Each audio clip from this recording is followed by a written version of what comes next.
हमें शेर उसको उठा के ले आए, वो जो है ना वो उसको पकड़ के ले आए साहब, नाल इसकी पकड़ कर इसी उसी गड्डी बिठा लो।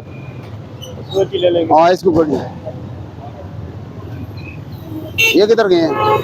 पता नहीं कहीं गए हुए। क्या नाम है आपका? आईडी कार्ड बना हुआ आपका? मेरा आईडी कार्ड आपके पास है? मेरे पास किधर से आया? वो थाने में लेके गए थे, वापस ये ही नहीं है। थाने तो थाने में जाए ना, हमारे पास थोड़ा ही है, तो थाने वालों के पास है ना। बोलने लगे आप। अच्छा थाने में किस लिए गए थे? वो आप ही लेके गए थे FIR देने के लिए, ठीक है। उसके बावजूद आपको जो है ना इसमें फर्क नहीं पड़ा। मैंने बोला इसका मतलब आप एक्चुअल हैं। सर मैं काम करता हूँ। वो काम करते हैं, रोड के ऊपर काम कर रहे हैं।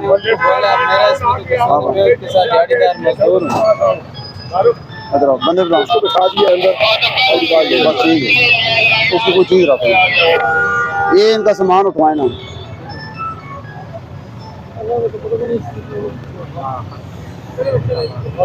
इनका सामान उठवाए इनका। अस्सलाम वालेकुम।